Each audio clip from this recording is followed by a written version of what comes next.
네, 국회 세월호 국정조사 토기는 이 시각 현재 대통령 비서실과 국가안보실 등에 대한 기관 보고를 받고 있습니다. 여야 의원들이 김기춘 대통령 비서실장을 대상으로 세월호 참사 발생 당시 청와대 역할 등을 집중적으로 따지고 있습니다. 취재 기자 연결합니다. 박순표 기자.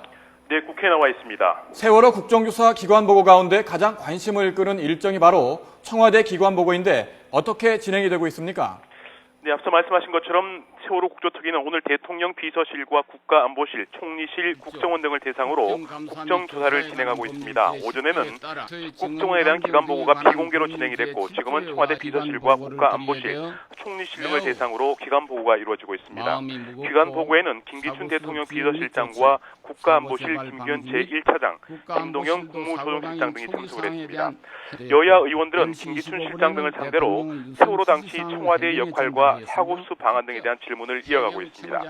새정치연합 등 야당 의원들은 사고 발생 이후에 오랫동안 대통령께 대면 보고를 하지 않은 점, 또 사고 당시 국가안보회의 NSC가 열리고 있었음에도 세월호 사고에 대한 대책이 논의되지 않은 점을 거론하면서 청와대가 세월호 사고에 제대로 된 역할을 하지 못했다는 점을 적극 부각시키고 있습니다.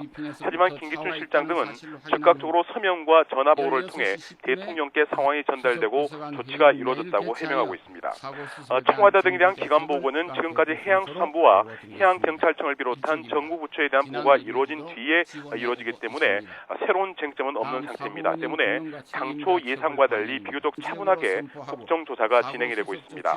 오전에는 국정원에 대한 비공개 기관 보고가 이루어졌는데요. 의원들은 국정원을 대상으로 세월호 참사 사실을 처음 언제 알았는지, 또 사고 초기 구조와 실종자 수색에 어떤 역할을 했는지 등을 집중적으로 따졌습니다.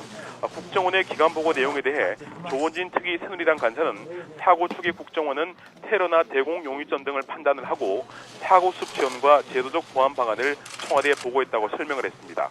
반면 새정치연합 김현미 간사는 국정원이 YTN 보도 이전에 세월호 참사를 몰랐다고 일관되게 답변하는 등 국민의 생명과 직결된 중대사고 대처에 무능력을 보여줬다고 평가했습니다. 지금까지 국회에서 YTN 박순표입니다.